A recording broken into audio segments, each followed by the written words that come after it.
అంటే సినిమా బాగుందా లేదా అని జడ్జ్ చేయడానికి మీరు అంటే ఎన్ని వేల సినిమాలు చూసి మీరు సినిమాల మీద ఒక ఒపీనియన్ ఏర్పడి ఉంటుంది, లేక అసలు సినిమాలు లేదండి. జనరల్గా ఏ సినిమా చూసినా మనకంటూ పర్సనల్గా ఒక ఒపీనియన్ ఉంటుంది. అవును. అందరు ఎవరి కాళ్ళు మోసం చేసుకుంటారు. సినిమా బాగాలేకపోయినా చెప్పరు, ఎందుకంటే వాళ్ళు డబ్బులు ఇరేమో, వాళ్ళ దగ్గర బ్యాడ్ అవుతామేమో అని అనుకుంటారు. మనకు అనిపించింది, మేము ఫస్ట్ ఎడిటర్ అని అతను ఫస్ట్ సినిమా చూసేది మేమే. మేము డైరెక్ట్గా ఓపెన్ అయిపోతే బెటర్ కదా అని మేము ఓపెన్ అవుతాం. అదే నాకు ఫెచ్చింగ్ అని నా ఫీలింగ్. ఇంతమందిలో నాకు ఎందుకు గుర్తుపోయిందంటే ఇతను ఫ్రాంక్గా చెప్తాడు అనేది. మాది తప్పు అవ్వచ్చు, కొన్ని తప్పులు అయ్యాయి కూడా జడ్జ్మెంట్లు, బట్ 90% కరెక్ట్గా ఉంటాం. ఎందుకంటే మేము ఈ సీన్ వస్తుంది అంటే ఈ సీన్ కాదు, ఈ సీన్ అనుకున్నదే వచ్చింది అనుకోండి సార్, రొటీన్గా ఉంది సార్ సినిమా అంటాం. మేము అనుకున్న దానికంటే కొత్తగా వచ్చింది అనుకోండి, సీన్ ఏదైనా ఎడిట్ చేస్తున్నప్పుడు మా ఊహలకి కొత్తగా వస్తే సినిమా బాగున్నట్టు లెక్క మాకు. ఆంధ్ర వాళ్ళకి ఏంటంటే నాకు మెయిన్ గెటప్ నచ్చలేదు. ఓకే. ఆయనే ఇంకొక ఎన్టీఆర్ కూడా యంగ్ బాయ్ని తీసుకెళ్ళి ఆ క్యారెక్టర్ వేయడం, అంత పెద్ద క్యారెక్టర్ చేయడం నాకు నచ్చలేదు. ఎందుకో నాకు కనెక్ట్ అవ్వలేకపోయాను.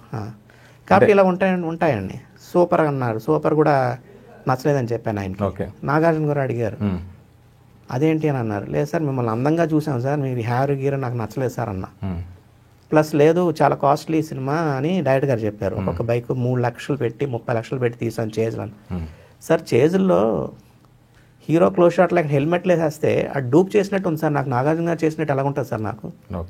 అదే మీరు 3 లక్షలు ఒక బైక్ అంటున్నారు, మా మదర్ని అడిగితే స్కూటర్ అంటారు ఆవిడ.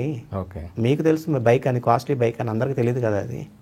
ఇలాంటి డిస్కషన్లు ఉంటాయండి జనరల్గా. కాబట్టి అవి కొంతమంది పాజిటివ్గా తీసుకుంటారు, కొంతమంది ఇతనేంటి మనం కష్టపడి రాసాం, ఇతనేంటి క్రిటిసైజ్ చేయడం అని అనుకుంటారు. అవి జరుగుతూ ఉంటాయండి. సినిమా రిలీజ్ అయిన తర్వాత మాది కరెక్ట్ అయితే అంటే మీది దాదాపు నాకు తెలిసి 95% ఎప్పుడు కరెక్టే అవుతుంటాయి. 90% అవుతుందండి. ఎందుకంటే ఫస్ట్ అయితే మేము ఫ్రాంక్గా ఉంటాం, ఓపెన్గా ఉంటాం.